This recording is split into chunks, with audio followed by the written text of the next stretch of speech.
돼요? 잘 들리세요? 반갑습니다. 어, 저는 오늘 귀한 교회에 이렇게 좀 인도받게 돼서 너무 감사드리고 목사님 뭘 뵈면서 제가 뭘 느꼈냐면은 세계복음화에 앞장서시는 주의 종들이 이제 키가 작아야 잘 인도를 받으신다.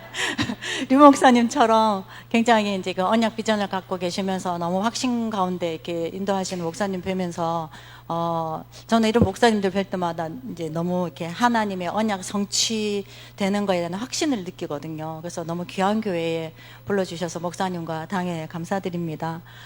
저는 1995년 2월 달에 이탈리아를 처음 가게 됐습니다.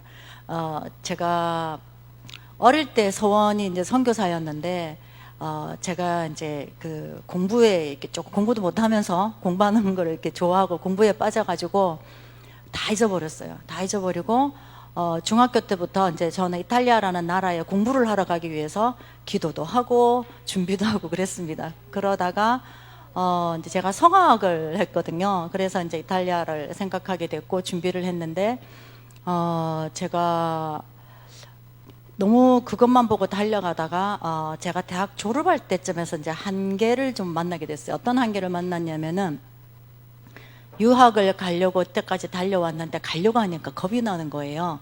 갔다 와서 제가 과연 내가 꿈꾸던 저는 이제 교수가 되려고 했으니까 내가 과연 그렇게 될까? 왜냐면은 제가 대학 4학년 때 한 달에 200명씩 교수 요원으로 준비돼서 들어왔거든요. 그 당시에. 그래서 매달 뭐 미국에서 유럽에서 들어온다는데 갑자기 그때부터 이렇게 찌릿찌릿하기 시작하면서 공부를 하면 할수록 두려운 거예요. 그런데 멈출 수 없는 거 여러분 혹시 아세요? 해야 되는데 못하겠고 안 하면 큰일 날 것 같고 이제 그런 가운데서 이렇게 하다가 제가 공부하고 논다고 대학 들어가면서 제가 교회를 안 갔거든요.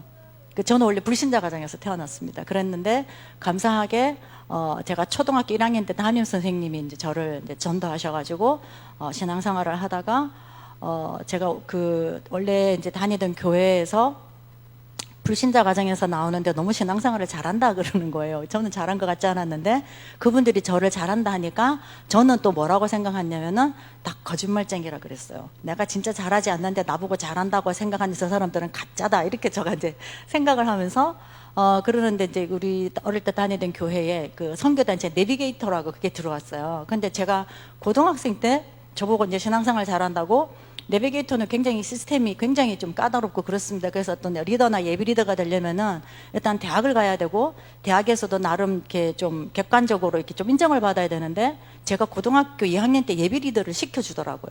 근데 이제 그거를 하면서 열심히 했는데 공부하듯이 그냥 그렇게 했는데 어느 날 제가 이제 하나님한테 하는 질문, 저한테 하는 질문, 또 해야 되는 질문이 있었는데 그게 뭐냐면은 그 일반 선교단체에서는 성경 공부를 하면은요, 이제 그야말로 지금 류 목사님 말씀하신 썸밋의 상태를 매주 체크를 해줘야 돼요.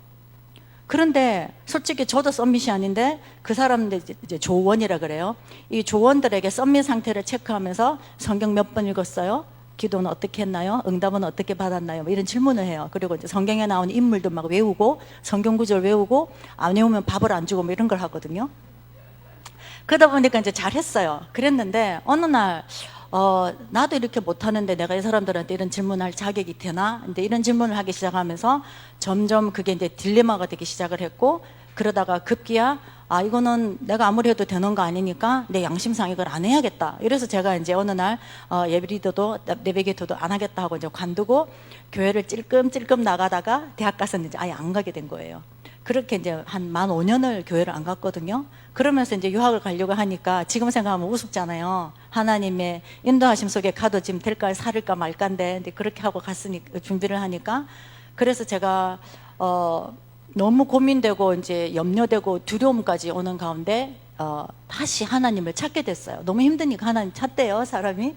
그래서 제가 하나님께 이제 질문하면서 하나님 정말 계시죠? 근데 제가 너무 오랫동안 하나님 안 찾아서 죄송해요. 이러면서 제가 어릴 때 외웠던 저는 뭐든지 열심히니까 성경 암송대, 퀴즈대 이런 데를 참 많이 갔어요. 그래서 이제 그때 외웠던 성경 구절이 성경 중에 갈라디아서 5장 기억이 항상 났었는데, 왜냐하면 제가 늘 궁금했거든요. 갈라디아서 5장 22절에 보면 성령의 9가지 열매가 나와요. 저는 이제 이론적으로 볼 때 그렇게만 되면 최고인 거예요. 썸밋인 거예요. 늘 썸밋이 궁금하고 되고 싶은데 안 되니까 성령의 9가지 열매를 어떻게 하면 이거를 할까, 이런 걸 이제 노력을 하려고 했는데 안 되는 거를 이제 결론 내렸기 때문에 다시 한번 그게 생각이 났어요. 그러면서 제가 하나님께, 하나님 성령의 열매가 뭐예요? 라는 질문을 하기 시작한 거예요. 그러니까 5년을 하나님하고 안 놀다가 갑자기 노니까 하나님도 좀 당황되시죠. 갑자기 얘가 왜 이러나.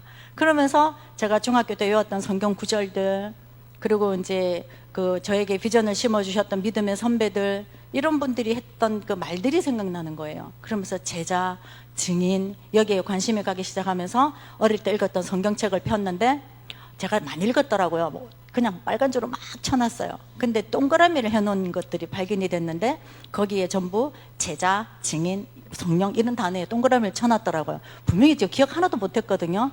이 말은 뭐냐면요, 하나님이 언약의 여정 중에 저를 그렇게 과정을 넣어 두셨다는 거예요. 그래서 제가 오늘 하나님 주신 말씀이 이사야서 58장 12절입니다. 다 같이 한번 읽어보실까요? 이사야서 58장 12절.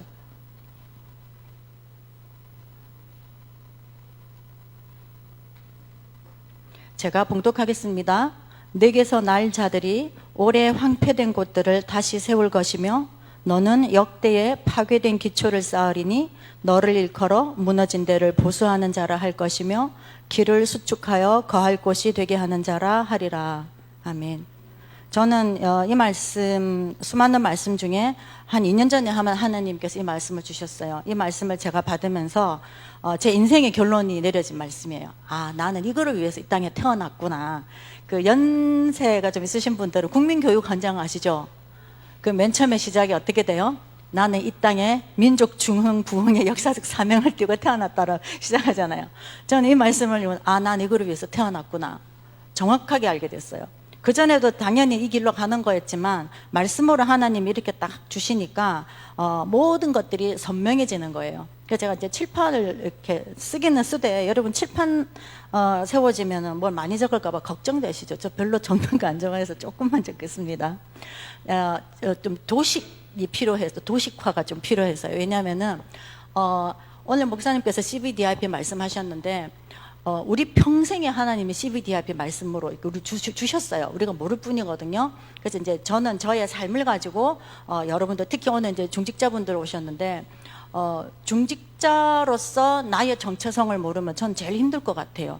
왜냐면 이제 저희들은 이제 뭐 신학하고 막 이렇게 하면 갈 길이 이제 뻔하잖아요, 저희들은. 근데 중직자분들은 현장에서도 승리하셔야 되죠. 집에서는 아버지로서, 엄마로서, 또 교회에서 또 헌신하셔야 될 일도 많고 하니까 안 되면 정말 어디 가서 말도 못 하는 거예요.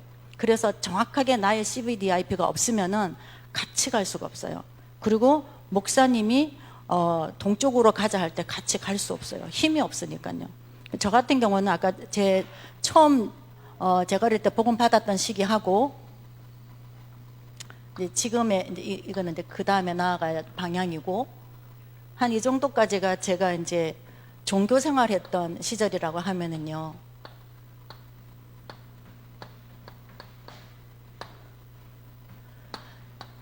이 종교 생활도 때로는 좀 필요한 것 같아요. 왜냐하면 처음부터 우리가 복음을 확 이해를 해버리면 좋겠는데 그렇게 잘 안 돼요. 특별히 기적을 베풀어 주시지 않는 이상에는.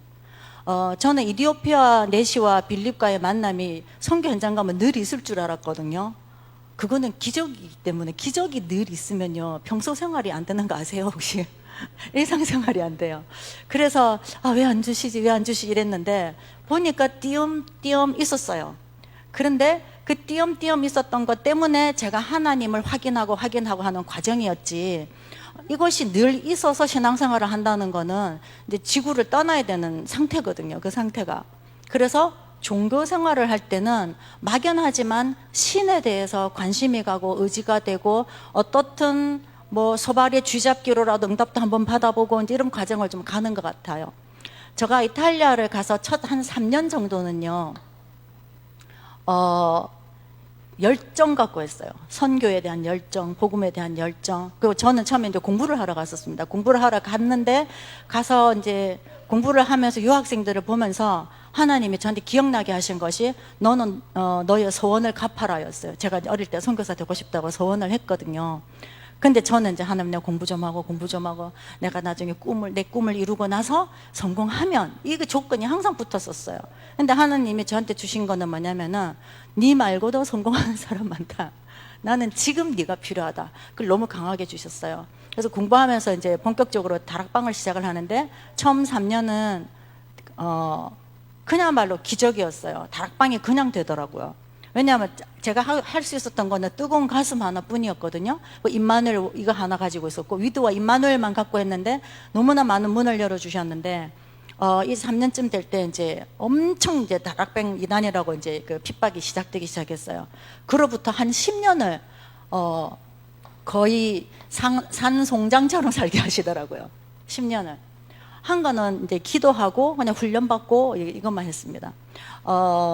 전도도 안 되고 한인들 사이에서는 완전히 이제 없는 사람으로 되고 그런 가운데 하나님이 외부로 문을 열어주셨어요. 그러면서 이제 전 유럽을 좀 이제 하나님 문 열어주시는 만큼 다니게 됐는데요. 이 10년 동안 있으면서 사단이 공격도 엄청 했습니다. 왜냐하면은 저를 이제 이탈리아 있지 못하게 하려고 자꾸 한국 가고 싶게 하고 사건과 사고를 통해서 저를 굉장히 이제 공격을 하는 일들이 많았었어요. 근데 그때 하나님이 주신 말씀이 뭐였냐면은 갈라디아서 2장 20절 말씀이었습니다. 그래서 제가 이 말씀을 주셔서 하나님 나 이 말씀 알아요. 나 그렇게 하고 싶은데 잘 안 돼요. 이렇게 이제 기도를 하면서 나중에는 그럼 도대체 어떡하라고요? 라고 이제 질문을 하게 됐어요. 근데 하나님 주신 답은 뭐였냐면은요. 우리가 내가 그리스도 안에서 십자가에 못 박혀 죽었다 생각하니까 죽어야지 우리 이러죠. 갈라디아서 2장 20절 말씀 생각하면 그래 내가 죽어야지 이러잖아요. 안 죽어지더라고요. 여러분 죽어지시던가요? 안 죽어져요. 그래서 제가 하나님한테 하나님 안 죽어지는데 어떻게 해요? 이 또 질문하니까 하나님 뭐라 그러시냐면은 죽으라는 말이 아니다. 나한테 다 맡겨라. 내가 할게. 너는 가만히 있어. 이게 저는 이 말씀의 답이었어요. 내 가만히 있으면 되는구나. 여러분 가만히 있기도 쉽지 않아요. 가만히 있으려면 밤 12시에 전화 와서 이상한 소리하고 막 이러는 거 굉장히 공격도 막 그러거든요. 그런 가운데 이제 10년을 지나면서 98년도 요 사이에 1998년도에 하나님이 무슨 말씀을 주셨냐면은 류 목사님 메시지를 통해서 문화권 개혁이라는 말씀을 주셨어요.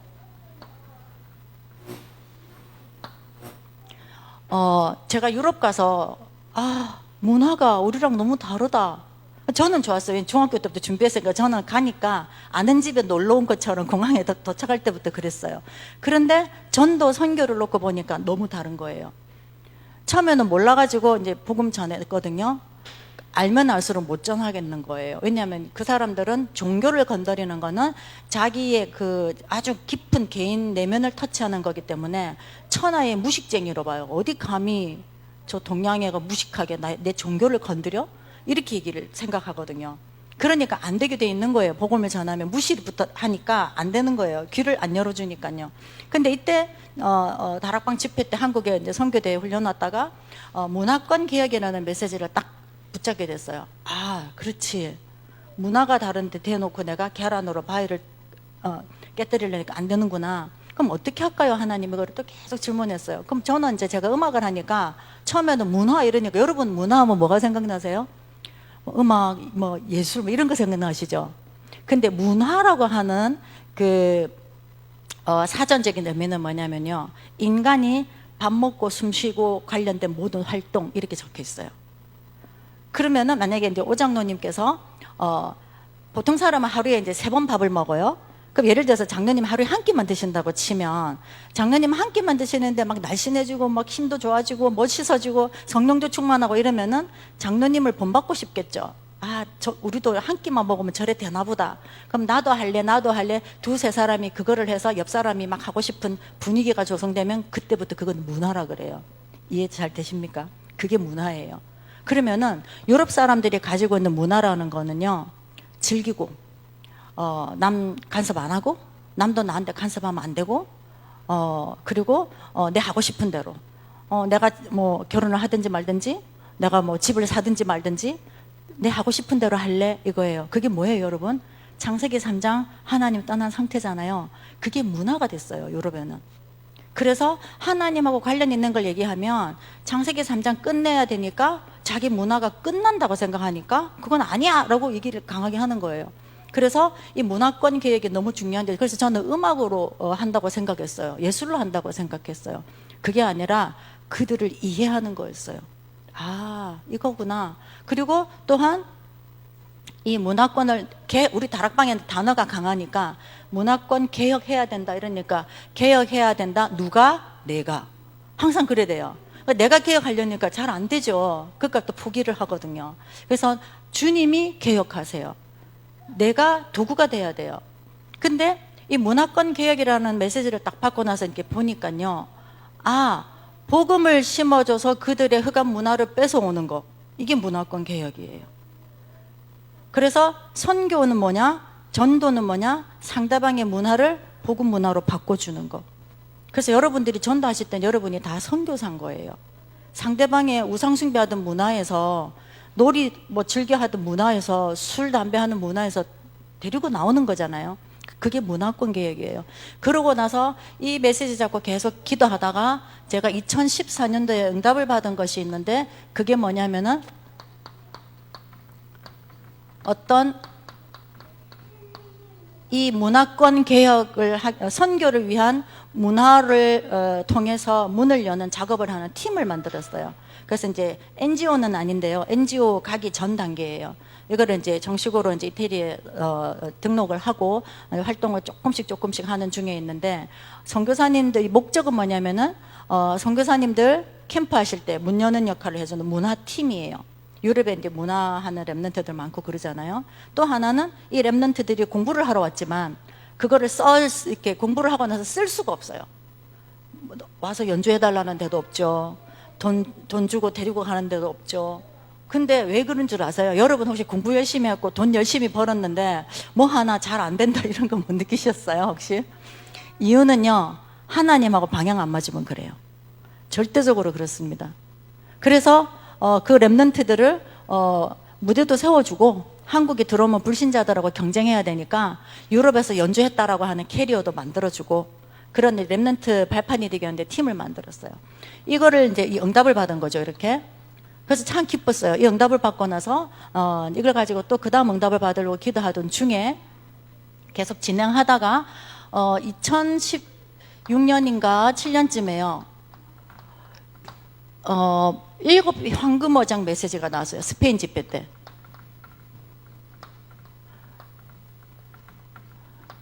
여기 보면 여러분 기억나세요? NGO, 그리고 컴패션, 그리고 탈북자, 치유, 기억나시죠? 그 쭉 있다가 제가 이제 6가지가 다 저한테는 문이 열렸었거든요. 탈북자까지. 그런 이탈리아 전체에 탈북자가 1명 있는데 그 1명을 하나는 저한테 만나게 하셨어요. 지금도 이제 만나고 있는데, 그 탈북자를 만나고 나니까 공산권이라고 하는 문화, 주체 사상이라는 거는 우상보다 더한 거예요, 여러분. 혹시 주위에 탈북자들이 있으면요, 그분들을 그냥 이해를 하려고 하시지 마시고 그냥 인정해 주시면 돼요. 태어날 때부터 그렇게 태어나고 훈련받았기 때문에 그냥 그렇게 사는 거예요. 거기에서 복음을 조금씩 넣어주면 자동으로 이렇게 삼투압 현상처럼 빠져나가게 그렇게 인도를 받도록 해줘야 되겠더라고요. 이 그 7 황금 어장 중에 마지막으로 난민이 나왔어요. 여러분 주위에 혹시, 여기도 우리나라도 요즘 난민이 조금씩은 들어오는 것 같아요. 그런데 이제 저가 있는 이탈리아는 유럽에서 난민이 제일 많이 들어오는 나라예요. 보트 피플들이 제일 많이 들어오고, 들어오면 난민 시스템이 들어오고 나서 그걸 다 받아주는 게 아니에요. 유엔과 얘기도 하고 유럽연합과도 얘기를 해서 우리나라가 요 정도 해줄 테니까 나머지 나라들이 나눠, 이런 시스템이거든요. 이제 그런 걸 갖고 있기 때문에 제가 이 난민을 메시지 나왔을 때 이태리가 난민이 제일 많다는 것 때문에 난민들을 만나러 가려고 했거든요. 근데 생각은 그런데 또 한쪽에 어디 가서 누굴 만나려고, 가서 뭐 하려고, 이제 이런 또 자문자답이 오는 거예요. 그러다가 제가 하나님한테, 하나님, 제가 지금 가면은 다들 좋아하죠. 왜냐면 볼런티어로 가니까. 자원봉사자로 갔을 때에 가면 제가 제 차비 들여 돈 들여 가고 도와주니까 그 단체들이 다 좋아해요. 근데 이탈리아 같은 경우, 유럽 같은 경우는 자선단체는 거의 다 가톨릭이에요, 여러분. 거의 다 그래요. 그러면 이제 와라 할 때 우리가 주일이면 못 가는 거예요. 그래서 그것도 아닐 뿐더러 제가 구제가 목적이 아니니까 그 중에 제자를 찾아야 되는데 그 단체를 가면 안 되겠더라고요. 그래서 제가 기도를 했어요, 하나님께. 그랬는데 2018년도에 제가 진짜 난민을 만났어요. 이란 사람인데요. 이란 난민인데 선교사라는 거예요. 이탈리아에서 만났어요. 그 제가 이란 사람이 어떻게 선교사가 됐어? 그 모슬렘 국가니까요. 어떻게 됐어? 이러니까 뭐 좀 길더라고요, 스토리가. 그래서 저는 너무 놀랐어요. 와, 하나님 만나게 하시는구나. 마음을 품었더니 만나게 하시는구나. 그분을 만나서 이런저런 얘기를 하다가 조금씩 이제 소통을 하다가 이제 이분이 이제 저에 대해서 이제 자기랑 같이 일해도 좋겠다는 생각을 가진 것 같아요. 그래가지고 이분이 어떤 유럽의 큰 NGO 단체에 소속이 되어 있고 그 NGO에서 이분이 이란에서 박해받아서 망명을 한 케이스거든요. 그래서 이제 이분을 그 선교 단체에서 직원으로 이제 그런 사역하는 선교사로 채택을 한 거예요. 그러니까 이분이 이제 신분 구제도 됐고 이제 그런 선교사 활동도 하는데 대부분 이제 제가 이 어떤 NGO 단체를 제가 이제 이 응답을 위해서 찾아다닐 때에 아무리 찾아도 가톨릭밖에 없어서 하나님 복음 전하고 제자 사역할 수 있는 그런 NGO를 만나게 해달라고 기도를 했는데 이 NGO가 그런 거예요. 이 선교사님이 있는 NGO가 그런 NGO인데 말씀 운동은 약한 거예요. 구제가 앞서요. 그래서 그래도 낫다 싶어서 드물게 기독교, 우리 개신교 NGO였기 때문에 이분과의 만남을 통해서 하나님이 이제 그 난민이라는 부분에 실제로 이렇게 만남을 주셨어요. 그래서 지금은 이제 이분과는 다락방 사역은 안 하는데 이분 때문에 제가 터키를 다녀오게 됐습니다. 터키를 가서 두 도시를 가게 됐는데 정말 우리 그 TV에 보면 나오는 난민들 있죠. 그런 분들을 만났어요. 근데 여러분, 우리가 한국에도 난민이 많은데요. 난민도 종류가 있습니다. 무조건 우리가 누구를 만나야 되냐면요. 정치 망명에서 난민도 있고요. 경제 때문에 나오는 난민도 있고요. 이 중에 조금 범죄도 있어요. 근데 그거는 뒷조사 하면 나오니까 좀 그러긴 한데 박해받아서 나오는 난민이 있어요. 제가 만난 사람들은 이 사람들입니다. 박해를 받아, 기독교 박해를 받아서 난민이 된 그런 분들은 정말 로마 시대 때 핍박받은 그런 건 아니지만 사회적으로 제가 만나는 지금 목회자 부부는 우리로 말하면 호적이 말소가 됐어요, 이란에서. 그래서 이분이 아무런 이제 없고 하나님을 만나는 케이스도 이분들은요 굉장히 독특해요. 성령께서 바로 건드리세요. 예, 대부분은 자다가 꿈에서 만나기도 하는데 제가 만났던 케이스들에 보니까 어떤 사람은요 쓰레기통에서 책 하나 주워갖고 읽어갖고 하나님 만난 사람도 있어요. 어떤 난민 한 명인데 제가 물어봐요. 넌 어떻게 예수를 믿게 됐어? 그러니까 지나가다가 쓰레기통 앞에 그 책이 조그만 게 손바닥만한 게 하나 떨어져 있더래요. 그걸 읽었는데 그는 누구인가 제목이 그랬대요. 그래서 자기도 그가 누구야? 이러면서 읽었는데 예수님이었던 거예요. 그렇게 영접하는 분이고 제가 지금 이제 1년 반 거의 1년 반째 만나는 목사님 부부 있어요. 이란 목사님 분인데 이제 다음 학기에 이제 우리 RTS 오려고 지금 준비하고 있거든요. 이 목사님 같은 경우는 원래 모슬렘으로 태어났는데 18살에 자기가 모슬렘에는 그게 있답니다. 이론적으로는 18세가 되면 자기 종교 자기가 택할 수 있대요. 근데 그건 이론일 뿐이래요. 택했다가는 이제 가족 안에서 몰매를 당하든지 이래 되는데 이분이 이제 그 부모한테 얘기를 해서 자기가 성경과 왜냐하면 여러분 우리는 하나님이잖아요. 유대인은 그 여호와잖아요. 모슬렘은 알라예요. 근데 이분은 혼자 궁금했대요. 알라는 누구며 여호와는 누구며 이렇게 갓은 또 누구냐 이래가지고 자기 혼자 이제 찾아내야겠다. 진짜를 찾고 싶다. 이래가지고 18살 때에 그 우리 성경하고 그 코란 모슬렘에서 보는 거 하고 유대교 경전 3개를 놓고 매일 읽었답니다. 그래서 결론적으로 성경에 있는 하나님이 참 하나님인 걸 알고 그리스도를 구주로 영접해서 혼자 신자가 된 거예요. 그래가지고 이분이 원래 컴퓨터 엔지니어였는데 그 카페를 만든다든지 블로그 만들어서 복음을 전한 거예요. 그러다가 이제 이란 경찰한테 이제 들켜가지고 모든 재산과 모든 거를 다 압수를 당하고 거의 야반 도주해서 이제 터키로 도망을 나온 그런 분이었어요. 근데 이제 이런 분들 같은 분들이 가끔씩 있어요. 가끔씩 있고 이 난민이라는 이 단어만 보면 우리가 좀 그런데요. 박해받은 난민을 생각을 하면은요. 디아스포라, 전부 하나님이 흩어놓으시는 사람들이에요. 이 사람들이 전부 모슬렘권에 다시 선교사가 될 수 있어요. 굉장히 중요해요. 근데 너무 힘드니까, 난민이라는 신분 때문에 너무 힘들고 자유도 많이 구속이 되어 있고 막 그래요. 특히 터키라는 나라는 난민이 400만이 넘는데요. 그 사람들이 만약에 천안에 만약에 난민으로서 이제 거주지를 지정받으면 천안에서만 살아야 돼요. 옆에 저기 청주나 이런 데 못 가게 돼 있어요. 법적으로 그래요. 근데 이런 속에서 모여서 예배도 드리고 하는데요. 아무튼 이 박해받은 난민들, 이 사람들의 특징은요, 성령은 체험했어요. 말씀이 없어요. 그러면 자꾸 신비한 것만 좋아해요. 그래서 말씀 운동이 정말 시급한 현장이거든요. 근데 이탈리아를 예를 들면 이탈리아 안에만 이란 난민이, 기독교인 난민이 150명 정도가 돼요. 그 제가 이탈리아에서 만났다는 이 선교사님이 그들을 거의 이제 핸들링을 하시는데 이제 그 여성분들만 이제 제가 저희 집에서 합숙하려고 지금 준비하고 있거든요. 여러분이 여기에서 저기 다민족들 만나서 목사님 통해서 제가 말씀을 좀 들었는데 문이 열렸잖아요. 근데 만약에 중직자 여러분들이 거기에 목사님 같은 마음을 갖고 계셔야 돼요. 근데 도와주는 수준으로 하시면 안 돼요. 그리고 사실은 어떻게 보면요, 도와주는 게 독이 될 수도 있어요. 좀 내버려 두는 거. 우리나라는 너무 정이 많아서 너무 많다 보니까 이게 독이 돼요. 왜냐? 저렇게 있다가 다른 데 가면 살아남을 수가 없어요. 이해하시겠습니까? 만약에 파송, 이제 기도 제목도 있던데요. 파송을 한다? 교회에서 안 도와주면 아마 삐질걸요? 왜냐? 습관이 들였잖아요. 그거 굉장히 중요해요. 제가 난민사회 가지만 난민들한테 일제 물질적인 거 안 줍니다. 줄 것도 없고, 저도 뭐 줄 게 없으니까 못 주고, 복음 사역에 관련된 것만 줘요. 그래서, 이제 그렇게 하나님 인도하셨는데, 오늘 목사님이 CVDIP 계속 말씀하시고, 우리 다락방에 지금 계속 방향이 그러잖아요. 그러면은, 문화권 개혁을 통해서 이거를 응답을 받고, 이렇게 인도를 받고 나니까, 그럼 어떻게, 그 다음에 진도를 어떻게 인도를 받지 했을 때 나온 메시지가 237이에요. 그러니까 저는 너무 맞더라고요. 이런 말씀 연결들이. 그래서 하나님이 쭉 인도하시는 게 보였어요. 난민이라는 현장을 놓고 인도를 받다 보니 이탈리아, 유럽 전역에 난민이 다 있어요. 그러면은 지금 유럽이 51개 국가 중에 37곳이 다락방이 아예 안 들어간 곳이거든요. 그러면 그 37곳은 저는 난민을 통해서 들어가는 저의 이제 그거예요. 빈 곳이에요. 내년에 빈 곳, 나의 빈 곳 메시지 나올 텐데요. 여러분들이 지금쯤 나의 빈 곳을 상상을 하고 계셔야 돼요.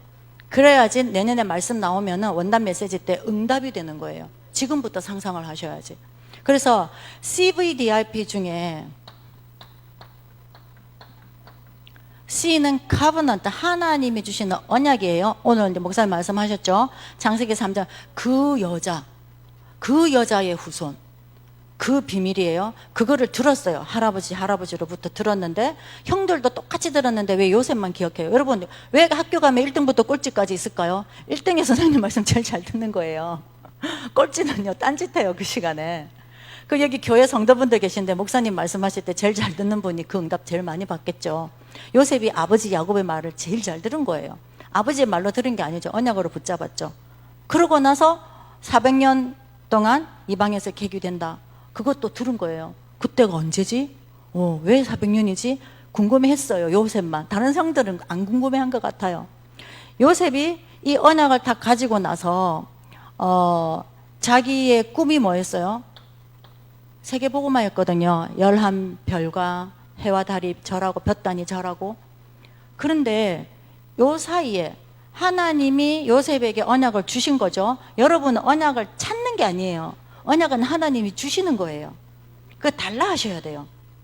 그런데 달라 안 하고 내가 막 찾으려면 내 머리는 어떻게 하겠어요? 천지 만물을 창조하시는 하나님 생각하고 내 머리하고 누가 이기겠어요? 예. 근데 우리가 막 찾으려고 그래요. 왜 그러냐? 너무 우리가 창세기 3장 상태니까 뭐든지 내가 하려고 하는 게 습성이 돼서, 저도 그래요. 내가 자꾸 이러는 거예요. 그러다 보니까 열심히 했는데 아닌 거 있잖아요. 그래놓고 하나님 왜 이러십니까? 우리 이렇게 한단 말이에요. 항상 주체가 하나님이어야 돼요. 그러면 이 언약을 하나님이 주셨으니까 이것 때문에 꿈이 꾸어진 거예요. 요셉한테는. 그럼 여러분한테는 어떤 꿈이 꾸어지셨어요? 장로님들은 내가 선교 기업으로 이렇게 하겠다.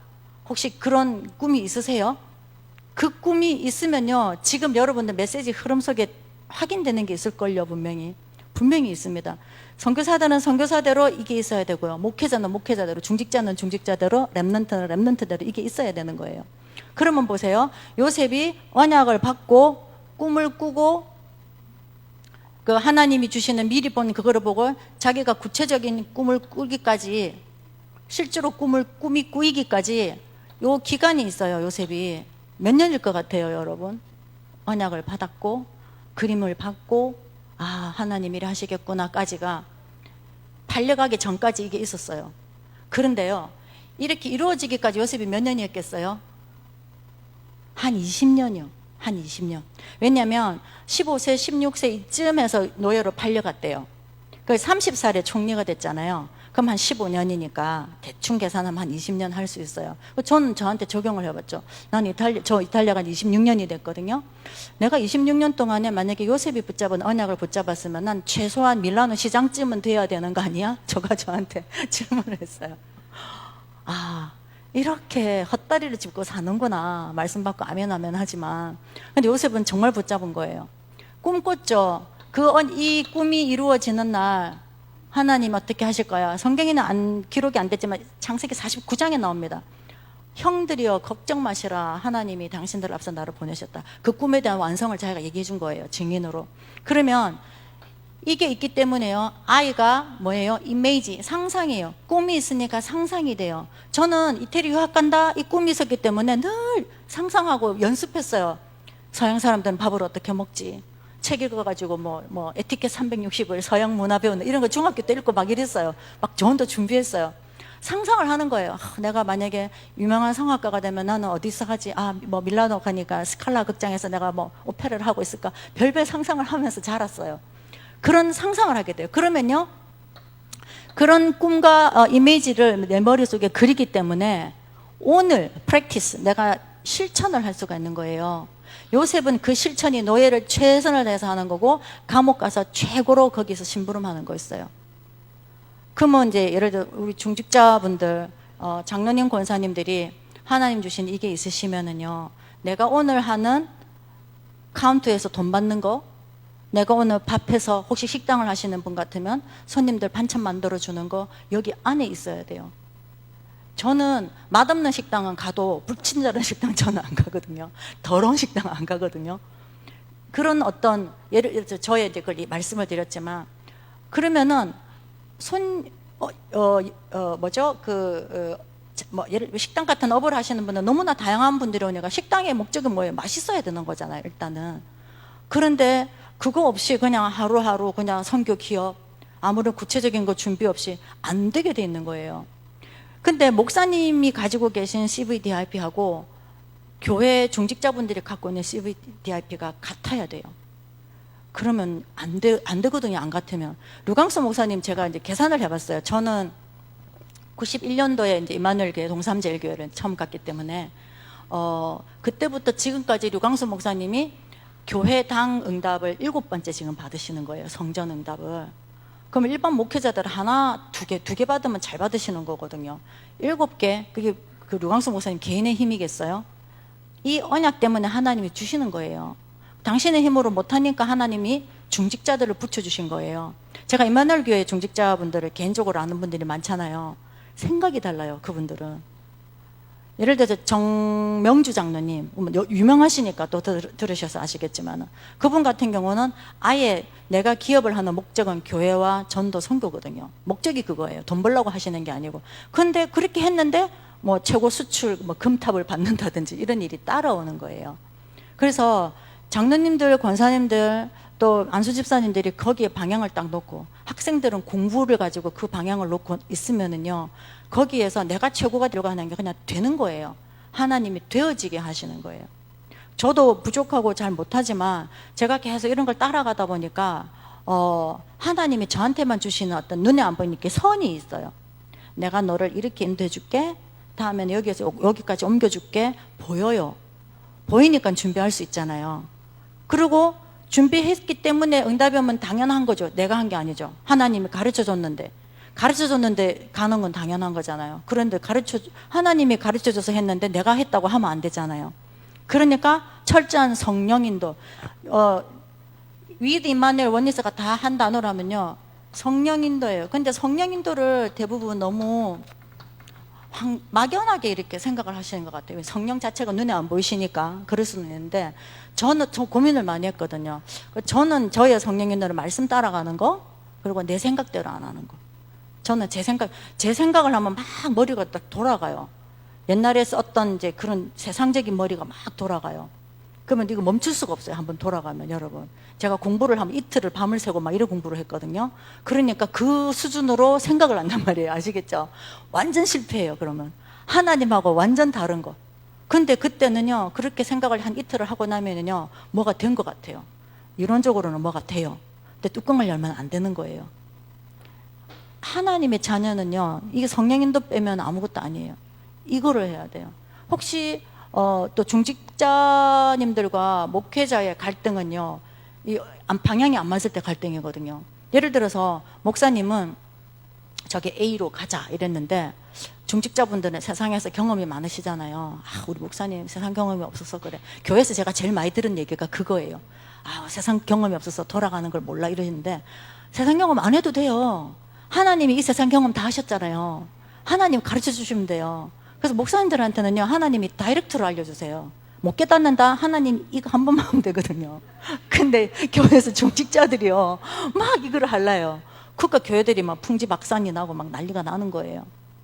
그래서 정말 귀한 주의 종 한 분 모시는 거는 저는 인생 최고의 축복이 아닐까 그런 생각이 들거든요. 예. 왜냐, 내 살 길을 열어주잖아요. 근데 내가 그분을 막 싫어하고 뭐 이렇게 막 이상하게 말한다 그러면 내 살 길 인도 안 해줘도 돼 이 말이거든. 그러면 이제 교회 옮겨야 되는 거예요. 그러면서도 그 교회에 남아있을 필요는 없는데 그 있는 분 계시더라고요. 가야 돼요. 그런 분들은 나랑 맞는 데를 가야 돼요. 그래서 하나님이 원하시는 나를 발견해야 되는 거예요. 나에게 주신 하나님의 언약이 내가 발견되면 하나님이 원하는 대로 내가 갈 힘이 생기거든요. 그러질 않으면 힘들어요. 가는 것도 힘들고, 제가 다시 이제 또 그 시간표가 왔는데, 제가 처음에 가서 이태리에서 막 핍박이 일어나서 문이 닫혔을 때에 하나님이 독일로, 네덜란드로, 막 다른 나라로, 스위스로 막 문을 열어주셨어요. 그래서 남편 장로님이랑 3개월에 한 번씩 이제 사역을 한번 하고 돌아오면은 한 4,500km를 타고 차를 이제 다니고 오는 거예요. 안 피곤해요. 안 피곤하고 기쁘고 막 3달만 지나면 또 막 가고 싶어지고 막 그랬었어요. 그런 시간표였어요. 그러고 나서 지금 다시 시간이 많이 흘러서 다시 이제 새로운 시간표가 와서 제가 또 이런 이제 시간표에 응답을 지금 받을 일이 있거든요. 근데 이제 코로나가 끝나면 시작이 될 건데, 그러면 다시 하나님이 37개 나라를 이제 가야 되는 시간표가 왔는데, 그러면 그 눈으로 보면은요, 237 다민족이 굉장히 중요합니다. 여러분 교회 다민족화 있잖아요. 아까 그 전도사님하고 그분들은 케냐 분이래요. 제가 케냐를 가봤었거든요. 근데 아까 얘기해보니까 제가 케냐 수도가 나이로비예요. 거기 선교사님 때문에 사역하러 갔었는데, 이제 그 나이로비는 안 가봤다고, 자기는 수도는 안 가봤다고 그러면서 수도가 어떻더냐 저한테 물어보는 거예요. 그 제가 보니까 아프리카와 유럽이 섞여 있더라. 이제 아프리카는 유럽이 이제 2차 대전 때 다 땅 따먹기를 한 지역이잖아요. 그 유럽 문화가 있어요. 그렇더라. 그런 얘기하면서 아프리카 분들은 안 가본 데가 많아요. 이태리도, 여러분 이태리가 G7 국가 중에 하나거든요. 근데 이태리 사람들하고 얘기하면 옆 동네도 비행기 안 타본 사람들이 너무 많아요. 우리나라는 지금 코로나 때문에 참고 있는 거지, 조금만 하면 어디를 가잖아요. 우리나라 사람들 DNA 속에 세계화가 들어있어요. 근데 이 세계화가 복음으로, 선교로, 근데 또 복음 선교로 플러스가 될 때 너무 감사하고 좋은데, 그때 여러분들이 놓치지 마셔야 될 거가 정체성을 놓치시면 안 되는 거예요. 제가 해외에 있으면서, 이탈리아에 있으면서 한국에서 누가 온다면 제가 무슨 기도하는지 아세요, 여러분? 여러분 상상도 못 하실걸요? 하나님 전도와 선교에 관련된 분 아니면 못 오게 해주세요. 그렇게 기도합니다. 진짜입니다. 왜냐하면은요, 누가 오신다면 외국이니까 하나부터 열까지 제가 24시간 그분 옆에 붙어 있어야 돼요. 언어 안 되죠. 길 모르죠. 그리고 당연히 어떻게 해주겠지 하고 오신다고요. 그러면 저는 모든 게 올스톱이 돼야 돼요. 사역 못하죠. 리듬 밖에서 신체 리듬 다 깨지죠. 엉망진창이다. 경제. 여러분, 여기 나가면 한 5천 원, 만 원이면 밥 사 먹죠. 거기는 햄버거도 만 원이 넘어요. 그러니까 뭐 이렇게 오셨는데 또 대접 안 할 수 없잖아요. 그럼 한 달에 생활비가 훅 나가는 거예요. 이런 여러 가지 어려운 게 있어요. 돈은요, 여러분, 없으면 하나님도 채우시는데 문제는 시간이에요. 이거를 너무 소중하게 여기질 않아요. 그리고 왔으니까 이탈리아는 특히 많잖아요, 볼 거가 전 세계적으로. 그러니 이제 베네치아도 가져와야 되고 로마도 가져와야 되고 이런 프로그램을 갖고 오시는 거예요. 근데 우리나라처럼 짧지도 않고 그러다 보니까 선교사로서 사역을 안 하고 있으면 가이드를 해야 돼요. 그 직업이 가이드가 훨씬 나은 거예요.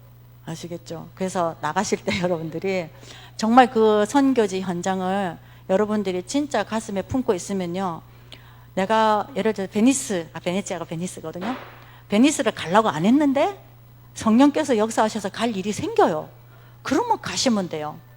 제가 이탈리아에서 네덜란드를 10년을 다녔는데, 여러분 네덜란드는 뭐 생각나세요? 풍차 기억나시죠? 저 한 번도 안 봤어요, 지금도. 왜냐면 저는 사역을 가면 사역만 하고 와요. 그러면 이제 저희 집에서 제가 갔던 그 지역이 딱 1000km 떨어진 곳이었는데, 새벽에 딱 출발하고 식사도 차 안에서 다 해요. 도착할 때 그 끓여 먹을 라면 들고 가요. 왜냐하면은 해외 이렇게 장거리 하면은요, 그 어떤 것도 무효한데 라면이 모든 피로를 해결을 해줘요. 딱 도착해서 라면 먹으면은 딱 적응하고 그 다음날부터 사역을 할 수가 있거든요. 근데 그런데 제가 뭐 난 이렇게 한다라는 게 아니라 그만큼 하나님께 집중되어 있으면 하나님이 나머지는 시간표 따라서 다 채워주세요. 근데 우리나라 사람들은 국민 조급증이잖아. 빨리빨리. 이것 때문에 뭘 못해요. 사흘 안에 모든 걸 다 끝내야 되고 그래요. 근데 특히 유럽은, 아프리카는요, 여러분, 스와힐리어로 볼레볼레라는 말이 있어요. 천천히. 여러분, 교회 너무 답답하죠? 천천히란 문화가 있어요, 그분들은. 그럼 반대로 그분들이 우리의 빨리빨리 문화를 볼 때 얼마나 눌리겠어요? 그런 생각 여러분 안 해보셨죠? 정말 눌려요, 저분들. 근데 약자잖아요. 저도 이탈리아에 가면 제가 약자 입장이죠, 육신적으로. 저는 이방인이고 우리나라 땅이 아니잖아요. 하나님의 나라지만 우리 육신적인 나라 땅이 아니에요. 그러다 보니까 제가 그들의 룰을 따라줘야 돼요. 그럴 때 한국식으로 했으면 그것 때문에 문이 막히는 게 있더라고요. 저는 몰랐는데 지나보니까 이제는 좀 알겠어요. 근데 그러다 보니까 한국에서 어떤 분들이 오시면은 제가 막 이런 거 주의를 주기가 바쁜 거예요. 그러면 주의를 또 너무 줘도 그래요. 아유, 저 선교사는 저 정체성이 저 벌써 동화됐어, 막 이렇게도 막 얘기를 하신단 말이에요. 그런 여러 가지들이 있습니다. 그래서 요셉이 응답을 받고 총리가 되기까지의 그 과정 속에 요셉은 단 한 번도 안 놓친 게 뭐냐면은 하나님이 내 편이다, 이거였어요. 여러분한테도 하나님 여러분 편이세요? 여러분 아멘 하시는데 아닐걸요, 문제가 오면. 문제가 오면 돈이 여러분의 편이고 내 사정을 들어주는 사람이 여러분 편일 거예요. 근데 요셉은 절대적으로 하나님이 자기 편이었어요. 청년들, 여자 청년들, 우리 다락방에 이제 그 아가씨들이 많잖아요. 특히 요셉을 원해요. 요셉을, 총리된 요셉을. 그러니까 총각들이 결혼을 못 하는 거예요. 제가 아는 남자 청년들, 좋은 청년들 많은데 뭐 직업도 좀 그러고요. 근데 사명과 하나님을 향한 중심은 엄청나거든요. 그러면 그 똑똑한 여자 청년이 만나서 응답받게끔 같이 가주면 되는데 그거 안 하려 하더라고요. 자꾸만 에서를 좋아해요. 에서와 야곱의 차이 아시죠? 에서는 멋있어요. 에서는 덜 사람이라 그랬고 여자들이 좋아하는 스타일이에요. 근데 에서의 아버지가 누구예요? 야곱이잖아요. 사명자, 중직자 아들이에요. 근데 얘가 신앙이 별로예요. 근데 여자 청년들은 중직자 부모님의 그 아들을 좋아해요. 근데 이 아들은 중직자의 신앙이 없어요. 요셉을 만나든지 아니면 야곱을 만나든지 해야 돼요. 근데 우리 부모님들도 그 시각이 있단 말이에요. 중직자 부모님들이 내 자식은 좀 멋진 성공한 요셉한테 보내야지. 제가 결혼하기 전에 다락방 우리 목사님들이 좀 중배를 좀 많이 서주셨는데 뭐 검사, 의사 이런 사람 소개 많이 시켜주시대요. 근데요, 신앙이 하나도 없어요. 진짜 깜짝 놀랐어요. 아니, 저 목사님이 뭘 보고 저 친구를 나한테 소개해주지 할 만큼. 그건 뭐냐면은 그만큼 각인체질 뿌리가 세상 기준으로 되어 있는 거예요. 우리가 예수님, 하나님 뭐 세계복음만 하지만은. 그래서 이 체질이 나한테 바뀌어야 되는 거. 이거는 목사님도 못 바꿔주고 예수님도 못 바꿔줘요. 내가 하나님 말씀 붙잡고 작은 거 하나하나 도전해서 인도받아야 되는 부분들이거든요. 그래서 언약은 하나님이 주시고 거기에서 하나님 주시는 비전이 나와요. 그 비전이 나와야 나의 꿈을 갖고 있을 수 있어요. 이 꿈이 얼마만큼 돼야 되냐? 내가 자다가도 꿈을 꿀 때 그게 나올 정도면 돼요. 제가 소원이 이태리 말로 꿈속에서 막 싸우는 거였거든요. 이태리 말을 잘하고 싶어서. 그 누가 이태리 말로 싸웠다면, 왜냐하면 싸울 때는 감정과 여러 가지 격앙된 상태이기 때문에 이태리 말로 하려고 하면은 자연스러워야 돼요. 그 제가 한번 언제 그 이후로 이제 어느 날 싸우는 적이 있었어요. 근데 제가 싸우더라고요. 그 제가 싸워서 화가 난 게 아니었어요. 너무 기뻤어요. 네, 웃으면서 싸웠어요. 그랬더니 저랑 싸우던 이태리 사람이 너 나 비웃냐 이러더라고요. 아니 내 기쁜 일이 있거든 이랬어요. 뭐가 이래서 제가 얘기를 했어요. 그랬더니 확 풀어진 거죠. 그러면서 넌 그런 게 좋냐 이래요. 나 예수님 믿는데 예수님 좀 믿어볼래 이랬거든요. 그랬더니 얘기를 해보라고. 그래서 잘 들어주더라고요. 영접은 안 했지만. 아무튼 그래서 이 여러분을 통해서 나오는 사람들, 후대들, 만나는 이웃 사람들, 여러분 때문에 영향을 받을 만큼 해주시면 돼요. 영향을. 그리고 눌리라는 말이 아니라 내가 거울인 거죠. 그 사람이 나를 볼 때 그리스도를 봐야 되거든요. 근데 우리가 온갖 야비한 건 다 하면서 예수 믿으라 하면 누가 믿고 싶겠어요? 그런 거. 이 작은 거에 우리가 인도를 잘 봐야 됩니다. 그리고 꿈은요 정말 구체적이고 선명해야 되고요. 그리고 이미지, 구체적이고 선명해야 상상도 구체적으로 선명하게 합니다. 여러분, 미스 코리아들은 미스 코리아 되기 전에 엄청 훈련하거든요. 자기가 이미 미스 코리아 진이에요. 그렇게 살아요 매일. 그래서 떨어지니까 울죠. 자기가 어떻게 살았네, 미스 코리아인 줄 알고 살았는데 뚜껑을 여니까 아니라니까 우는 거예요. 그러면요 여러분, 우리가 하나님 자녀, 왕자 공주잖아요. 류목사님 그러셨잖아요. 직업병이 있어야 된다고. 왕자병, 공주병, 왕비병, 왕병이 있으셔야 돼요 여러분들이. 그래 해야 여러분 누구를 보듯이 신하로 생각을 하고 여유 있게 대하실 거 아니에요?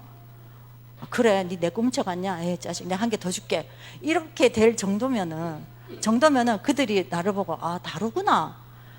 세상 사람들 뭐 없어도요 항상 특히 우리나라 사람들은 우리나라 사람들 뭐든지 최고를 좋아해요. 여러분, 해외 나가면 그게 표가 나요. 우리나라가 얼마나 하나님 축복한 나라냐면은 뭐든지 최고예요. 여러분 아세요? 이런 천도요. 옛날에 저희 남편이 한국에서 어떤 이태리 직물 수입하는 분이 있었는데, 제가 통역한다고 몇 번을 따라갔는데 이태리 회사 매니저들이 뭐라 그러냐면요, 한국 손님들 너무 힘들대요. 왜냐면은 퀄리티는 최고를 원한대요. 근데 돈은 아주 낮게 원한대요. 왜냐, 한국은 퀄리티가 좋은데 싼 게 많거든요. 그러니까 이태리 거라고 하면 더 좋아하니까 좋은 거는 갖고 가는데, 이태리에서 말하는 좋다라고 하는 거는 우리가 좋다라는 거 가격의 몇 배기 때문에 안 돼요. 그거를요 어떻게든 해내요 한국 사람들은. 그러니까 이제 한국이랑 거래를 해서 맛을 본 회사들은요 좋아해요. 왜냐면은 한국 사람들 급하니까 돈 같은 거 빨리 줘요. 빨리 줘야 빨리 해주는 줄 아니까 빨리 줘요. 계약의 30%를 먼저 주거든요. 빨리 줘버려요. 그러니까 이제 아는 회사들은 좋아하는데 그렇지 않은 회사들은 안 해요. 그러면은 제가 중간에 이제 도와주죠. 너 한국 사람들 몰라서 그러는데 막 설명해요. 진짜냐? 진짜라고. 한번 해보면 좋거든요. 근데 거래를 하는 거예요. 복음도 그래요. 어제 영접했는데 오늘 62가지 살아야 되는 줄 알고 62가지 평생 살아야 되는 거거든요. 그 중에 여러분 되는 거 있습니까? 사도행전 138이 되어야 나머지가 쭈르륵 나오는 건데 138이 여러분 138 이해 안 되시는 분 정말 있을 거예요 여기서. 그러면 무시하는 게 아니고요.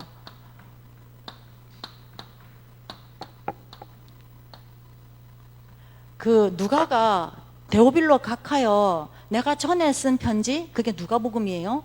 누가복음에 내가 예수님이 누군지, 그리스도가 어떤 해를 받았는지 썼죠 라고 시작을 해요 처음에.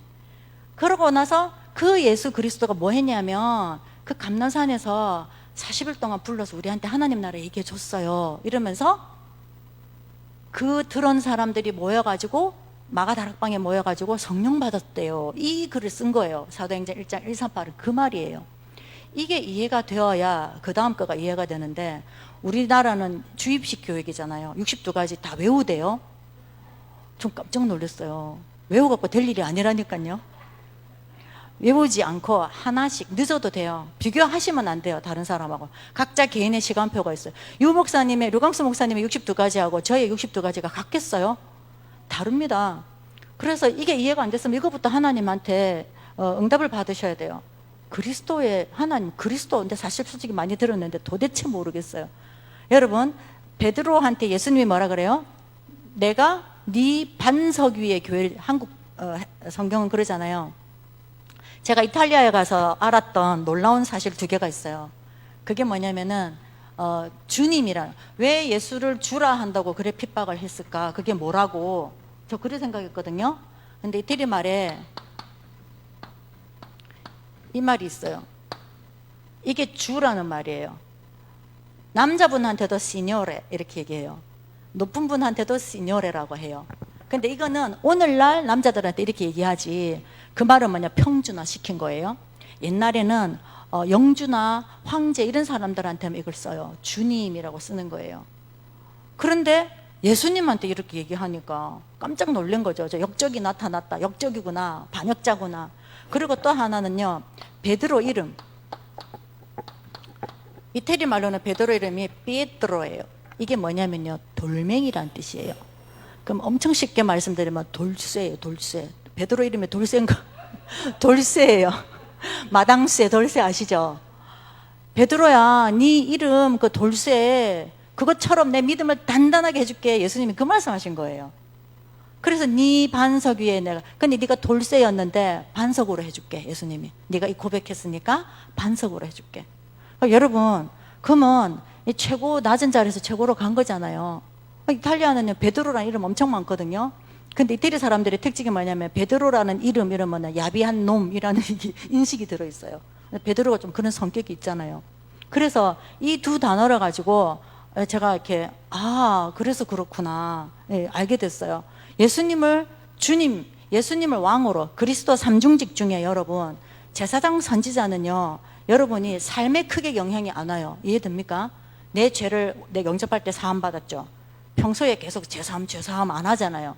한번 사함은 영원함이니까. 선지자, 말씀 강단에 말씀 받으니까. 근데 왕인 그리스도, 나의 왕이어야 돼요. 그래야 체험해요. 여러분, 돈이 왕이죠. 돈도 왕이고, 내 자식도 왕이고, 남편도 왕이고. 여러분, 그러지 않으세요? 예수 그리스도가 왕으로서 그 위치로 나에게 계실 때 모든 문제가 끝이 나요. 다락방에서 떠난 분들의 특징이요, 예수 그리스도 모든 문제 해결자라 하던데 해결 안 되네? 이래서 가신 분이 너무 많아요. 왜 해결이 안 됐겠어요?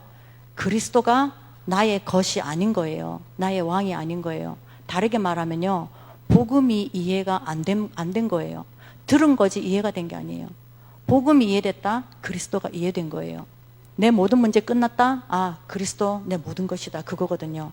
그래서 여러분들이 이제는 만날 때 이런 포럼 하시면은 딱 답은 그거예요. 네 그리스도 끝 안 났고 내거든요. 안 되는 거는요, 기도 제목 놔두면 돼요. 근데 해결하려고 할 때 문제가 되더라고요. 저도 제 원래 성품이 문제가 오면 저는 그거를 반드시 해결을 해야 돼요. 근데 그게 제가 그리스도를 아는데 최고로 방해가 됐어요. 주님의 시간표라는 게 있어요. 지금 안 되면 옆으로 좀 이렇게 치워놓고, 지금, 그러니까 문제가 오면 문제에 우리가 막 집중하잖아요. 문제는 놔두고 주님께 더 집중해버리면 돼요. 그러면 주님께 집중을 했는데 가만 놔둬도 지나가는 문제 해결되는 거, 아니면 주님이 해결해 주시는 거, 아니면 엉뚱하게 뭐 갑자기 나랑 상관없다라는 걸 깨닫는다든지 이렇게 되는 거예요.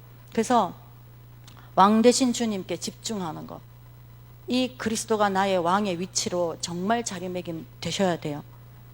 저도 이거랑 늘 싸우거든요. 왜냐하면은 창세기 3장에 나와서 못 살겠어요. 저는 정말 못 살겠어요. 너무 싫어요. 싫은데 자꾸 나와요. 그리고 그 조금 하다가 말은 공부 때문에요, 뭐 누가 박사 땄다 이렇게 하면 속에서 막 올라와요. 그러면요, 저 박사답지 않은 어떤 거를 막 찾아내고 싶은 거예요. 그 사람 쓴 논문도 막 읽어보고 싶고 막 이런 게 나와요. 그게 뭔 상관이에요, 저랑? 근데 이게 심어진 게 이렇게 무서운 거예요. 그래서 계속해서 저는 진짜 예수님 더 좋아하고 싶고 더 알고 싶고 더 같이 있고 싶고 막 그래요. 그래서 어떨 때는 스트레스 받는 일 생기면 하루 종일 메시지만 들어요. 그리고 막 찬양 부르고 하다 보면 확 이제 풀린다는 표현 좀 그런데요. 해결돼요. 왜냐?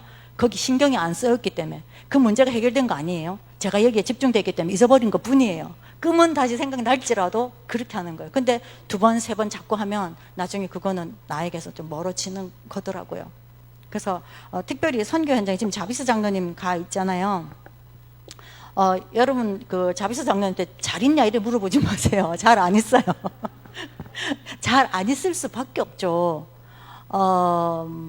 우리는 이제 교회 문화 속에서 우리가 다민족이라는 메시지가 나왔기 때문에 너무 소중하고 그래서 우리가 이렇게 하는데 거기 가면 전부 다민족인데 저도 다민족이죠. 그러니까 그 누가 하나 나를 귀하게 여겨주지를 않아요. 문화가 그렇습니다. 그렇기 때문에 내가 구원받은 내가 나와 함께 계신 그리스도 때문에 나를 귀하게 여겨야 돼요. 그래 나를 지켜요. 우리 교회 렘넌트 한 명 처음에 올 때부터 좀 이상했는데 복음 들으면 더 좋아져야 되잖아요. 더 나빠졌어요. 게임 중독에 마약도 한 번씩.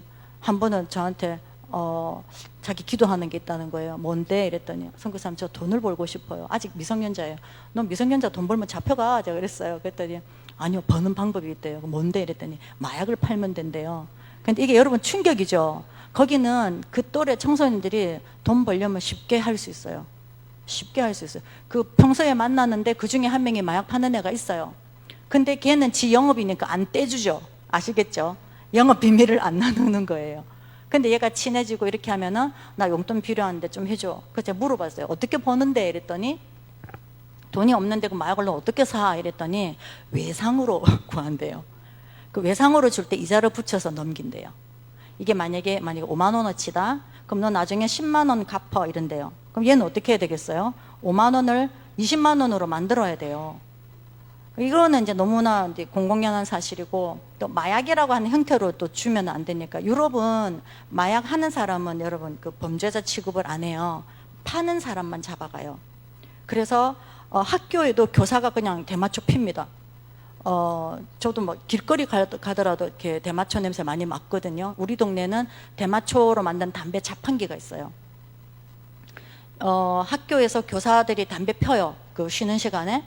그러고 이제 애들이 교실에서 안 나가고 교실에서 피웠을 경우 교사들이 와서 야 그래도 교실에서는 피지 마 이렇게 얘기를 해요. 그거는 마약을 하지 마란 얘기가 아니에요. 실내니까 하지 마란 얘기예요. 유럽은 실내에서 이렇게 흡연하면 그 벌금 물거든요. 그래서 그만큼 여러분들이 여기서 생각하는 세계복음화와 현장과 실제 현장은 차이가 많습니다. 그래서 들어서 아는 거 말고 여러분 아셔야 돼요. 정말 아셔야 돼요. 우리 박 목사님은 뭐 목사님께서 가끔 말씀하셔서 제가 들은 것밖에 없지만 여러분들이 경험 못한 그런 쪽도 경험을 해보셨잖아요. 그거는 아시기 때문이에요. 그래서 말씀을 드리는데 여러분들은 그냥 뭐 그런가 보다. 류광수 목사님이 말씀하시는 세계복음화 그런가 보다 이렇게 이해가 되기 때문에 그 복음이 내 복음이 안 되는 거거든요. 언제 그게 내 거가 되냐? 내 집에 내 아이가 난리가 났을 때 그때 이제 청소년 렘넌트 심각하구나 이제 이렇게 되는 거예요. 그래서 집에서 부모님들과 아이들이 행동하는 거는 그들의 학교 생활의 100분의 1 정도 된다고 생각하시면 돼요. 정말 그렇습니다. 그래서 렘넌트 후대 살리는 거에 정말 교회 차원에서 중직자분들부터 솔선수범해서 정말 올인해 주셔야지 살아나요. 미래가 살아나요. 지금 미래가 없거든요. 정말 얼마만큼 이게 사단이 조직적으로 막아놓냐면은 저는 제가 유럽의 통번역 팀을 맡고 있는데 통번역 후대 한 명 키워 올리는데도 너무너무 힘들어요. 뭐가 힘든 줄 아세요? 선교사님들의 생각이 옛날 생각인 거예요. 그분들이 나쁘고 이런 게 아니고 선교사님들이 그거 뭐 키우면 되지 이래요. 키우면 되죠. 근데 그 한 명 키우기 위해서 그 건드려 줘야 되거든요. 내면을. 그런데 그 안 쉬워요 여러분. A 장로님이 B 장로님의 자녀를 보니까 영적인 문제가 많어. 도와주고 싶어. 근데 아이고 좀 도와주려고 했더니 자존심 상하게 왜 건드려? 이래 놓으면 일이 안 되는 거예요. 이해하시겠죠? 복음 안에서 가톨릭이 여러분 공동체를 얼마나 잘하는데요. 제가 마지막으로 이 부분만 유럽을 이해하시기 위해서 이탈리아는 나라가 RUTC예요. 가톨릭은 나라가 RUTC입니다. 왜 그러느냐 하면은요,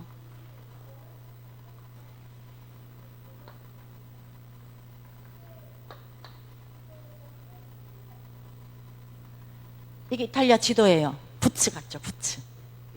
여기 마약 소굴인 시칠리아 섬이 있고요. 여기 사르데냐라는 또 섬이 하나가 있어요. 이게 이탈리아인데요. 저는 여기에 있어요. 밀라노라는 곳에. 여기는 스위스예요. 이쪽은 오스트리아예요. 크로아티아예요. 프랑스예요. 이렇게 붙어 있어요. 자비스 장로님 한 요 정도 살아요, 지금. 여기는 로마예요. 그러면은 이제 로마에 바티칸이 있어요. 그 바티칸은 로마라는 도시 안에 조금 있거든요. 근데 그게 전 세계를 장악하고 있어요. 근데 구조가 어떠냐면요, 여기 성당이 있잖아요. 성당이 이렇게 있으면은요, 이 성당을 통해서 모든 길이 열려 있어요. 도시 구조가 이렇습니다. 우리나라는 진해와 대구가 이래. 진해는 왜 그러냐면 방사선 도시, 군사 도시라서 전쟁 나면은 군수 물자들 이런 거 나가기 위해서 창원 이렇게 만들어졌어요. 그 방사선 도시라는데요. 이게 다 길이에요. 그러면 만약에 여기에서 시내를 간다, 15분 걸려요. 예를 들어서 이쪽 동네에서 시내를 가도 15분 걸려요. 시내 가는 거리는 똑같아요. 이해하시죠? 그럼 여기 바티칸이 있어요. 그럼 옆에 이제 로마 도시가 있어요. 여기로 하면 어디를 할까요? 뭐 천안이라 합시다. 여기가 천안이고 청주고 세종이고 뭐 오송이고 이렇다 칩시다. 그럼 여기에 똑같은 구조에 또 이 방사선이 또 있어요. 이게 전 세계를 이런 구조로 갖고 있어요. 가톨릭은. 여기 안에 2km 근방 안에 학교, 병원, 문화시설 싹 다 있어요. 유치원은 2km 밖으로 넘어가면 안 돼요. 반드시 성당 부속 건물이고요. 사설 유치원을 하겠다 이러면은 4km 넘어가야지 허가를 해줘요. 그만큼 장악을 하고 있어요. 그리고 모든 음악 학교, 교육기관 전부 여기에 들어있어요. 요 안에. 그래서 여기에서 뭐도 하느냐? 우리가 지금 말하는 RUTC 있죠. 안에서 키워내고 공부도 시키고 문화 행사도 가르쳐주고 전부 여기에서 다 해요. 각 성당마다 그 나라 말로 오라토리오라고 하는데 우리의 RUTC 같은 것이 다 있어요. 근데 이게 천안시 한복판이라 생각하면 무슨 동 있잖아요. 200m에 하나씩 이런 구조가 다 있습니다. 그러면 여러분 이거를 누가 건드리겠어요? 하나님이 안 건드려 주시면 안 되는 거예요. 사람의 힘으로는 안 되는 거예요. 여기에 지금 이런 동네에 자비스 장로님 가 있어요. 거기는 또 밀라노보다 소도시란 말이에요. 그러면은 더 이렇게 적막해요. 큰 도시긴 한데 인근이 더 그렇고 세상 뭐랄까 다민족 문화, 다문화가 좀 덜 들어간 곳이에요. 그러면은 더더욱 관심 없어요. 차라리 대도시로 나오면은 워낙에 많은 사람들이 있으니까 다민족이 있으니까 괜찮은데 그런 곳에서 있는 거예요. 그래서 여러분들이 정말 기도를 해주셔야 돼요. 딴 거보다는 나를 놓치지 않도록, 말씀 놓치지 않도록 그거 기도를 해주셔야 돼요. 그래서 이탈리아 전역에 이게 다 퍼져 있고 전 세계에 성당이 있는 우리나라 명동 성당. 왜 우리나라 명동에 성당이 있어요? 원래 명동이 중심지가 아니라 명동 성당이 있기 때문에 거기가 중심지인 거예요. 이해하시겠죠? 그런 식으로 모든 성당, 여기 지역에도 성당 한번 찾아보세요. 성당 중심으로 주위에 뭐를 잘 해놔요. 이게 가톨릭의 RUTC 전략입니다. 그래서 지금 우리 다락방에서 RUTC 하는 게 뭐 하나 진짜가 아니에요. 그러니까 류광수 목사님의 그 한이죠. 이 한을 이해를 못 하는 거예요. 그 자꾸 건물만 짓는다 생각을 하는 거예요. 아니에요. 건물 짓기 전에 우리의 마음이 벌써 RUTC가 되어 있어야 되고 이 교회에 그게 되어 있어야 돼요. 그래서 여러분들 작게 우리 어린 랩런트들부터 다 내 자식이라 생각하고 내가 저 아이의 멘토다 생각하고 그렇게 언약을 심어줘야 돼요. 여러분 심어줘야 돼요. 몰라도 돼요. 그냥 심어주면. 복음은 선포거든요. 우리나라 옛날에 방이요 이러면서 붙이잖아요. 그거는 안 읽으면 그만이에요. 엄청 중요한 건데 못 읽었다고 그 사람 손해예요. 그게 복음이에요. 복음은 방이요, 선포예요. 영어로 proclaim이에요. 미리 알려준다는 거예요. 알려줬는데 네 몰랐지? 이거예요. 네가 몰란 거지. 난 알려줬어. 이거예요. 그게 복음입니다, 여러분. 근데 우리가 너무 감사하게 그걸 들었잖아요. 받았잖아요. 이해했잖아요. 전하잖아요. 그래서 특별히 천안 임마누엘 교회 여러분들은 목사님과 함께 이 지역을 정말 살려야 되겠다. 정말 살려야겠고, 우리 교회에 온 다민족들 육신적으로 못해서도 됩니다. 여러분, 삐져서 나가면 나가도 돼요. 제자 아니면 나간다 생각하시면 돼요. 육신적인 걸 잘해줘서 붙어있는 거 그거 아니에요. 여러분, 아프리카가 얼마나 우리랑 차이 나는 줄 아세요? 저 사람들은 그 나라에서 썸밋이에요. 그래서 우리가 중요하다고 얘기했는데요, 거기 썸밋, 우리나라 썸밋 너무 다른 거 아시죠? 여러분, 그런 말 있죠. 1등과 2등이 차이가 너무 큰 거. 똑같은 1등인데도 저 1등은 우리가 생각하는 그런 수준의 1등이 아니에요. 여러분, 그거 아셔야 돼요. 고등학교를 나왔다, 우리나라 초등학교, 중학교 중간쯤 했다 생각하시면 돼요. 거기서 대학 나왔다, 우리나라 고등학교 나왔다 생각하시면 돼요. 그 정도로 이렇게 차이가 많이 있어요. 그래서 여러분들이 우리식으로 이해를 해주시지 마시고 그들의 문화를 자꾸 이해를 해줘야 돼요. 그래야 뭐를 도와줘야 되고 어떤 부분을 사실대로 해줘야 되는지가 눈에 보이거든요. 그래서 그런 부분 이제 제가 해외에 살기 때문에 본 부분들일 것 같습니다. 그래서 우리가 갖고 있는 CVDIP 이거를 요셉은 한 20년 만에 응답을 받았는데 요셉만 응답하더라고요. 성경에 기록된 게 아니니까. 여러분과 저가 하나님이 힘 주시면 되잖아요. 우리는 안 되지만 하나님이 힘 주시면 되기 때문에 그 비밀을 저와 여러분이 누리시고 또 응답을 받았으면 좋겠고, 또 너무 막연하게 하나님의 그 하나님의 능력을 너무 막연하게 이해하는 것 같아요. 사실이에요, 사실. 루 목사님 아들 루 성정 목사가 옛날에 고신대학교 시험 치러 갔는데 그러잖아요. 주기도문이 어디 있냐가 성경 앞에, 찬송가 앞에 그랬답니다. 근데 그 루 목사님의 그러니까 장모님, 그 권사님 돌아가시기 전에 원래 불신자였는데 영접을 했어요. 그래서 주기도문을 사도신경을 이렇게 적어 놓은 거예요. 그래서 벽에 붙여놨는데 옛날 분이니까 글씨를 빠뜨렸잖아요. 전능하사 천지를 이랬는데 니은을 빼갖고 전능하사 천지를 이렇게 적어 놓은 거예요. 그래서 류성정 목사가 할머니 하나님이 이렇게 전능하다고? 그러니까 할머니가 응답을 못 받지 이렇게 얘기를 했다는 거예요. 전능하신, 우리 고백하잖아요. 제가 고백할 때마다 물어보거든요. 전능하사 천지를 만드신 하나님 아버지를 내가 믿사오며, 내가 믿나? 내가 정말 전능하신 걸 믿나? 안 그런 거예요. 안 믿어요, 제가 정말로. 그래서 정말 믿고 싶어요. 그래서 정말 참 믿음을 가지는 저와 여러분 되시기를 바라고, 오늘의 작은 거 실천하는 그것이 CVDIP 완성이에요. 그래서 여러분과 저에게 하나님 주신 이 놀라운 복음, 또 여러분 부모가 자식을 위해서 죽을 수 있나요? 못 죽어요. 실험했어요. 2차 대전 때 독일 그 나치가 유대인 엄마들을 불러서 인간 실험을 할 때 아이랑 엄마를 뜨거운 어떤 그 가마솥 같은 데 넣어놓고 정말 이 모성애 테스트 한다고요. 그랬더니 처음에는 엄마가 애를 안고 이랬는데 너무 뜨거우니까 애를 발밑에 깔고 엄마가 그 위에 올라갔어요. 이게 인간이에요, 여러분. 안 그런 경우 좀 있겠죠. 있겠는데 이제 그 일반적인 그건 그렇다. 우리 인간은 그렇다는 거예요. 그런데 예수님은 모든 걸 다 쏟아 부어 주셨잖아요. 이 예수님을 우리가 친구로, 또 아버지로, 또 나의 주인으로, 이 정도 세상에 엄청난 백을 우리가 갖고 있다는 거예요. 그래서 이 예수님이 여러분 삶 속에 왕이 되시고 주인이 되셔서 특별히 가정에서 자녀 교육할 때, 이런 목사님 계속 하셨죠. 엄마들의 그거대로 가르치지 마라 그랬죠. 진짜 그거 안 돼요. 진짜 안 돼요. 내 자녀가 왜 이렇게 문제가 있지? 내가 문제 있으면 내 자녀한테 문제 오더라고요. 그래서 정말 말씀 성취 그대로 일어나고, 또 교회도 RUTC 놓고 기도하시고 하시던데 정말 여러분, 그게 목사님의 RUTC가 아니에요. 중직자들의 RUTC가 아니고 하나님의 소원인 거예요. 하나님의 소원.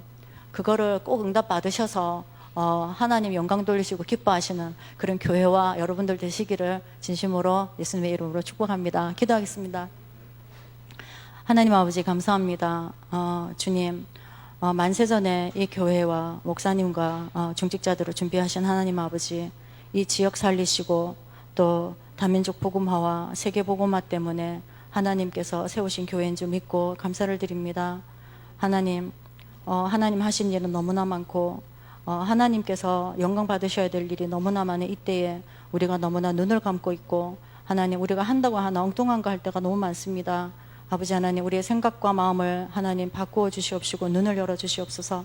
특별히 천하님만을 위해 중직자분들 하나님 마음껏 축복해 주셔서 오바댜와 같은 분들이 나오게 하시고 로마서 16장에 그 인물들이 구체적으로 나올 수 있도록 하나님 축복하여 주시옵소서. 그래서 목사님께서 하나님의 소원을 이루기 위해 달려갈 때 함께 달려갈 수 있는 그런 귀한 중직자들 나올 수 있도록 하나님 축복하여 주시옵소서. 감사드리며 살아계신 주 예수 그리스도 이름으로 기도드렸습니다. 아멘.